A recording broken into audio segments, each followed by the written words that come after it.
Olá, começa mais um Café com Autoridade, programa que traz até você, internauta e telespectador, a oportunidade de conhecer um pouco mais sobre as autoridades do nosso município, região e, por que não dizer, de toda a nossa nação.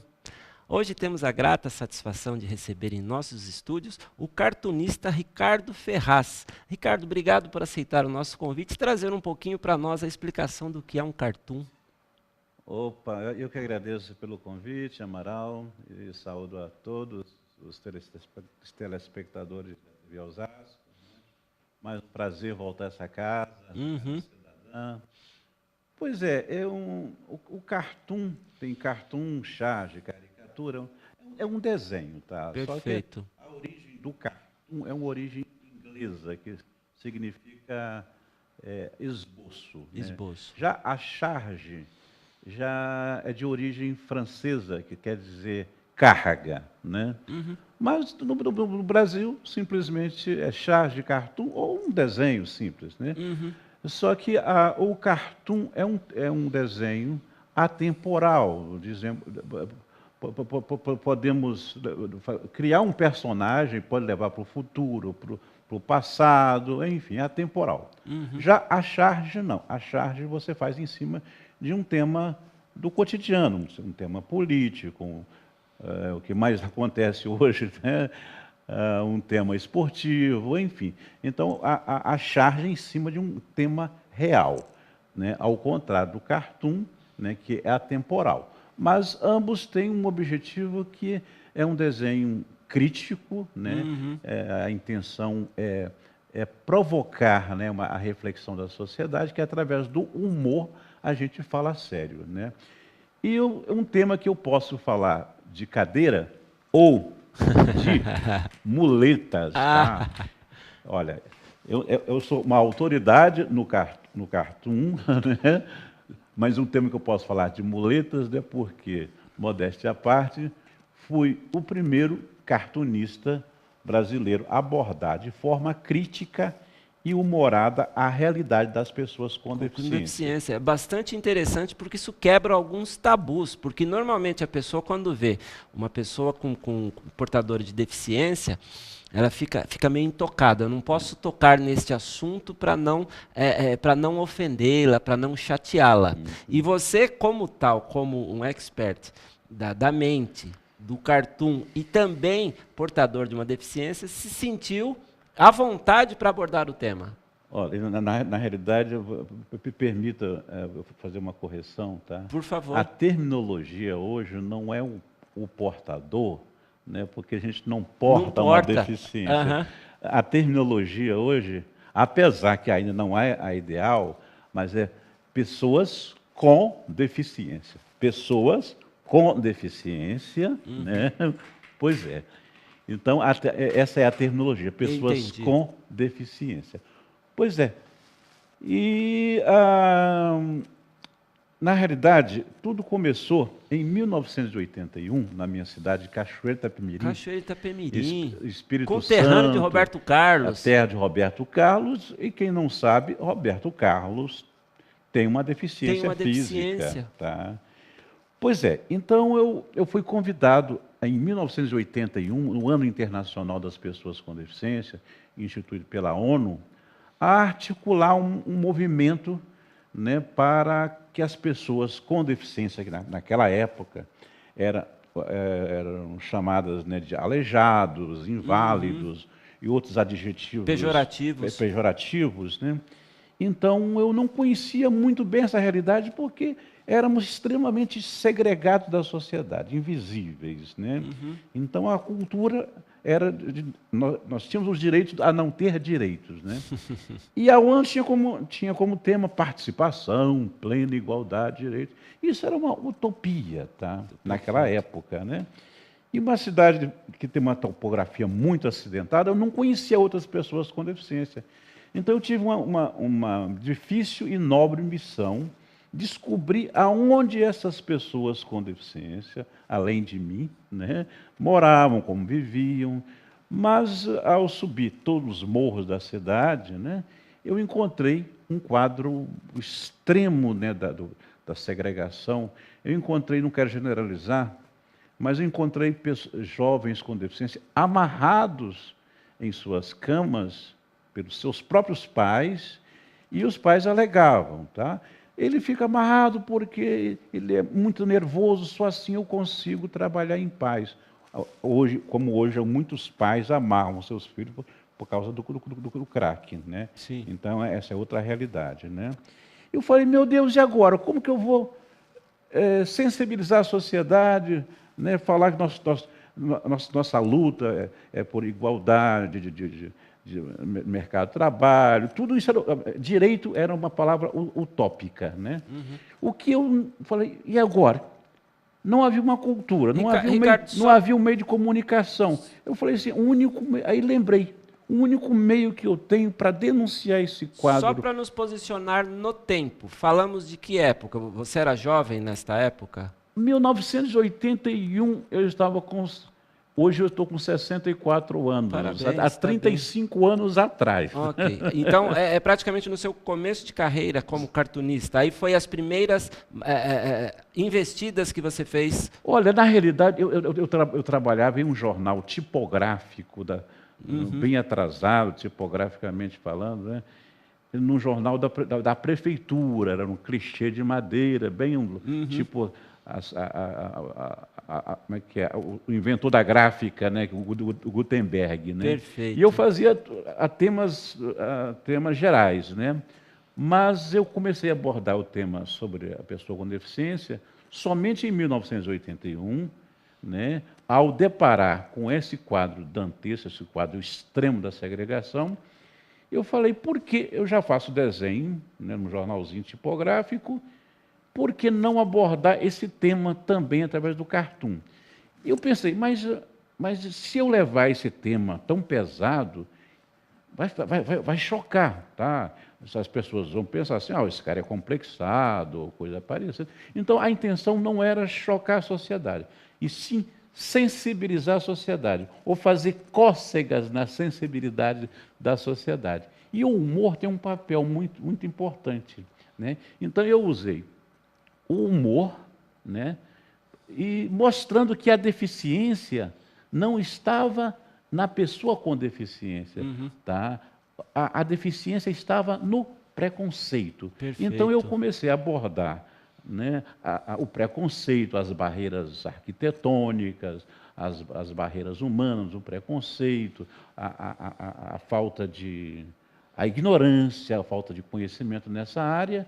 Tá? Então, eu fui o primeiro quixote, digamos assim, a levar essa temática, né, para o cartoon, depois virou exposição, uma exposição itinerante, percorreu o Brasil inteiro. Então, eu fui o primeiro a levar esse tema para o Brasil, depois ele foi ganhando visibilidade. Então, hoje eu sou uma pessoa que saí da invisibilidade por ser uma pessoa com deficiência, que sofri muito preconceito também na minha infância, na adolescência, mas hoje eu sou um cidadão do mundo, digamos assim, respeitado, incluído socialmente, graças à arte. Então, eu tirei proveito também dessa arte. Eu falei dessa temática, né, falando da cidadania de direitos, né, dessas pessoas que não tinham voz, que não tinham vez, né, que eram invisíveis. Perfeito. E também de um cidadão comum, eu passei a ser um cartunista, digamos assim, conhecido,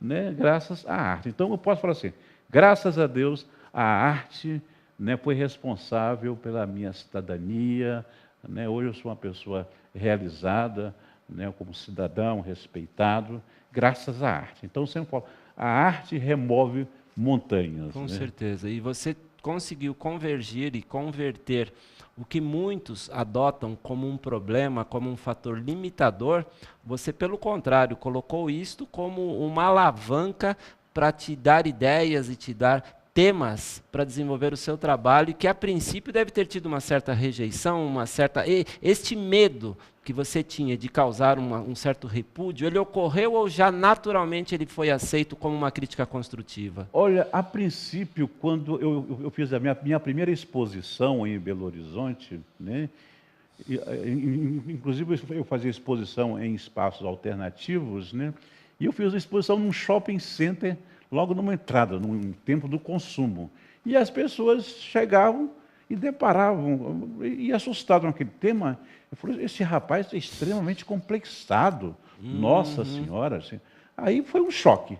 Tá? Então, desse choque, depois houve aí, o humor, né? Aí foi aliviando, foi educando o olhar. Né? Então, as pessoas passaram assim, não, eu acho que, acho que o problema acho que está em mim, que tá? E legal. não nas pessoas com deficiência, porque eu não tinha essa visão. Né? Porque normalmente as pessoas elas evitam. Isso tem mudado bastante. Nós vimos aí nas últimas décadas que o incentivo a quebras de preconceitos, independente do que sejam, de religião, crença, cor, ele vem sendo trabalhado. Até a própria mulher vem conquistando o seu espaço, que antes tinha menos. Mas você pegou numa época onde não tinha essas bandeiras levantadas contra o preconceito. Então você realmente foi de cara aberta, de peito aberto e levantou temas polêmicos. Olha, como já dizia, acho que o Albert Einstein, ele dizia assim, em que mundo que vivemos, onde é mais fácil você quebrar um núcleo de um átomo do que quebrar um preconceito. Olha, tá? que frase não podia vir de outro, né? Pois é. Então, o preconceito, ele é milenar, e quando a gente acha que ele está acabando, aí vem mais preconceito. Então, nas mídias sociais, a gente vê a intolerância, né, a violência, né, contra as minorias. Enfim, eu não sei do sonho do Martin Luther King. Aí depois, quando Obama diz, sim, nós podemos, mas mesmo com um presidente negro nos Estados Unidos, o primeiro presidente negro num país racista, ainda há muita resistência. Sim.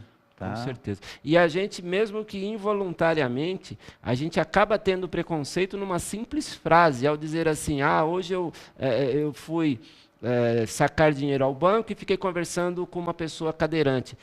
Esquece o cadeirante, fiquei conversando com uma pessoa, porque o tema que viria a seguir é o que realmente era a intenção de se falar. E conversei com um cadeirante, falamos sobre política e chegamos à seguinte conclusão.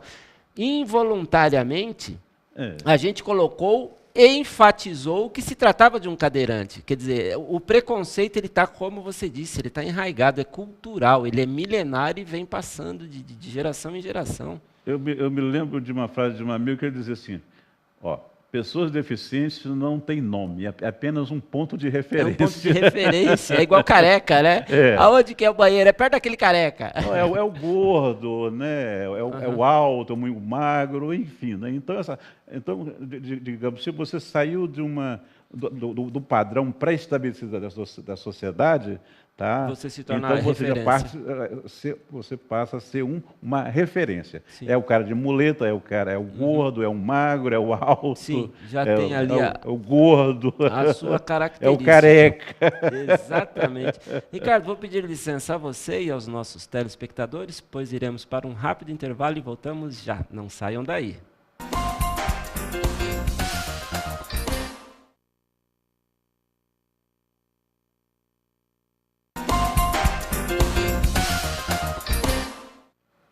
De volta com o Café com a Autoridade, hoje conversando com Ricardo Ferraz, que é cartunista. Eu gostaria de pedir para a produção para que soltassem algumas imagens para que nós pudéssemos comentar, ter um pouco o contato com esta obra-prima, com este trabalho tão elaborado e desenvolvido pelo nosso cartunista. Me comente este cartoon. Olha, esse cartoon ele é emblemático, datado de 1981. Agora imagine 35 anos desse cartoon. Ele é conhecido. Ele é o meu carro-chefe, digamos assim, porque quando eu fiz esse desenho, não havia o conceito de acessibilidade. Tá? Você só via rampas em portas de garagem, você não via rampas para pessoas com deficiência. Tá? Então, aquele desenho, ele fere um direito universal, né, do cidadão de ir e vir. Agora, veja bem, eu fiz em 81, quando não havia nenhum conceito sobre acessibilidade. Em 2001, 20 anos depois, já falei num programa anterior, Ah, a rede, aqui eu posso falar em Rede Globo? Lógico que Tá. pode. Não podemos deixar de evidenciar a importância dessa emissora. Sim. A Rede Globo teve uma iniciativa louvável, né, que foi promover um concurso, foi o primeiro concurso de desenho de cartoons para profissionais e amadores, né, para aqueles desenhinhos que apareciam nos intervalos dos filmes, né, tá? Aí eu pensei, eu que como amador, já que a Beata é amador também, por que não sonhar de uma forma utópica em ver o meu desenho na Rede Globo, né? Aí eu peguei aquele desenho e numa mesa de cozinha imaginei 2 cadeirantes andando numa rua no sentido contrário, de repente eles encontram uma escada. E aí, como subir, como descer? Aí vem a indignação, né, que fere esse direito de ir e vir, né? Aí vem a segregação, isso vem toda uma consequência, né? As barreiras arquitetônicas e as barreiras chamadas atitudinais, né? Que é o pré-conceito, né? Aí eu pensei, esses dois cadeirantes num espaço urbano, de repente encontra a escada. Aí como já diz o nosso filósofo Dada Maravilha, o jogador de futebol, para toda problemática tem uma solucionática. Solucionática. Né? Aí o que eles fazem? Na minha imaginação, numa mesa de cozinha, na minha imaginação, os cadeirantes pegam uma ponta da escada, sacode a escada, puxa, vira uma rampa. Quando vira uma rampa, quem usufrui também desse direito de ir e vir? Uma mãe empurrando um carro baby, uma criança, um idoso, alguém empurrando um carrinho de supermercado. Quer dizer, um espaço, porque a acessibilidade, ela contempla a diversidade humana, né? Tá? E aí, finalmente, por fim, quando os 2 cadeirantes vão comemorar essa vitória, já na rampa, quando eles se abraçam, as rodas ficam juntas e formam o símbolo da Globo. Como eu sou um analfabeto digital, né, eu peguei apenas um copo comum e fiz o círculo. Do círculo eu fiz o logo da Globo e mandei com a cara e coragem. Né? Eu falei, não estou perdendo nada, só vou gastar o selo dos Correios. E com humildade dos milhares de desenhistas do Brasil inteiro. Se não me inteiro. falha a memória, esse cartoon virou animado. Ele teve animação. Sim. Isso que você está me falando, eu me recordo que passava nos intervalos comerciais este apelo que realmente fazia a gente pensar.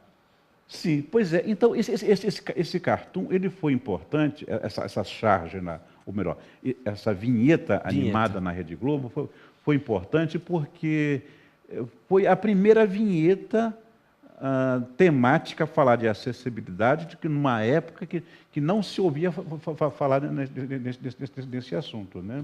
Pois é, então eu venci esse concurso, foi o primeiro capixaba a ter um trabalho selecionado pela Rede Globo. E modéstia à parte, eu faço muita palestra motivacional, porque eu falo da humildade, da persistência, a determinação, acreditar que tudo é possível. Né? Então, para essa meninada que está em casa, acredite no seu sonho. Tá? É possível realizar seu sonho. Tá? Desses 7 concursos que a Rede Globo promoveu, modéstia à parte, usando um copo, tá, meninada? Usando um copo, tá? Dos 7 concursos eu venci 4. Que maravilha. Tá? E hoje, só para concluir, hoje esse desenho, não o desenho da Globo, aquele desenho está sendo utilizado pela ONU no mundo inteiro através de suas agências. Falando o seguinte, de 2 conceitos. Na década de 60, no Reino Unido, havia na cultura médica o conceito chamado o desenho, que é o conceito do modelo médico e o modelo social. Na cultura médica, as pessoas que tinham uma deficiência eram consideradas pessoas doentes. Ele não pode subir uma escada porque ele é um deficiente, é um inválido. Ele não pode ter uma vida social porque ele tem uma deficiência. Ele era rotulado como inapto para todos os então sentidos. a culpa era dele, tá? Então ele tinha mais que ficar em casa, enfim, tá? Mas uma pessoa que estava há muitos anos numa cama, aí ele ficou revoltado, e era uma pessoa bastante crítica e começou a questionar esse conceito, né? E mandou uma carta, né, para as autoridades, dizendo o seguinte: olha, na realidade, a deficiência, nós temos uma deficiência física, mas do momento em que a sociedade quebrar o conceito do homem padrão, porque a sociedade, quando ela cria o conceito do homem padrão, vamos imaginar, aquela porta é uma porta estreita, que só passa o magro, tá? Aquela escadaria que só passa, digamos, uma pessoa sem deficiência, né? Mas esquece que o homem é biológico. E por ser biológico, tem a transformação, né? Ou ele fica gordo, ele adquire uma deficiência. Então ele quis mostrar que a deficiência não estava na questão física, mas a deficiência estava no modelo da sociedade, na cultura da sociedade, no olhar errôneo da sociedade, na omissão da sociedade. Então o que é um conceito? Depois a gente até pode falar. O conceito da reintegração, e hoje nós estamos falando da inclusão. O conceito da inclusão é a sociedade que tem que se adaptar, né? E atender à diversidade, porque se nós pensarmos bem, olha, nós vamos ter em breve, vamos ter uma maioria de uma população idosa. Sim. E se essas pessoas idosas não tiverem uma qualidade de vida, eles serão também pessoas com deficiência, porque com a idade vai afetando a questão da visão, da audição, da locomoção. E também é o seguinte, no último censo, né, de 2010, o IBGE constatou que nós estávamos no Brasil,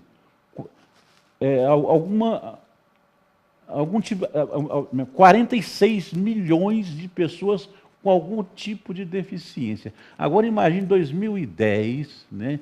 Agora imagine o seguinte: todos os dias, acidente automobilístico, acidente motociclístico, a violência social, quando não mata, deixa sequela.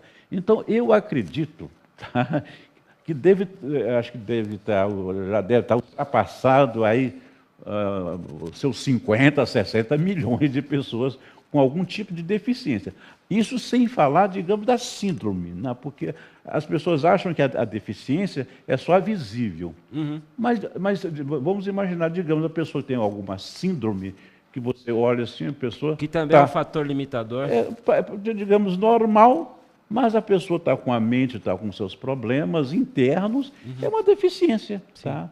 E essas pessoas não contam como deficientes. Não entra na estatística, pois né? Tá? E aproveitando a sua dica para os jovens, uma dica que eu complemento e também dou a você: bem-aventurada a pessoa que tem uma deficiência física, que fica fácil identificar as suas limitações.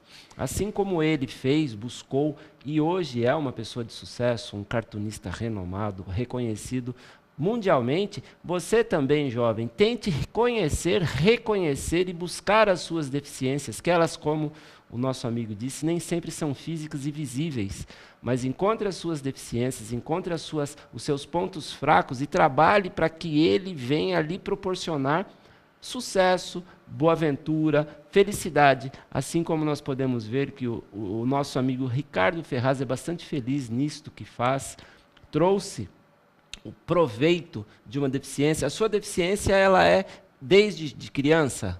Não, eu adquiri a minha deficiência aos 5 anos de idade, quando eu contraí a poliomielite, tá? Que depois ela foi erradicada, eu posso falar o seguinte: na realidade, eu fui salvo pela arte, né? Porque eu tive a deficiência na infância E para sair, né, digamos, né, eu ficava isolado dentro de um quarto, tá? Morava numa fazenda no interior da Bahia, né? Não tinha muito contato com Não as tinha outras contato pessoas. com crianças, né?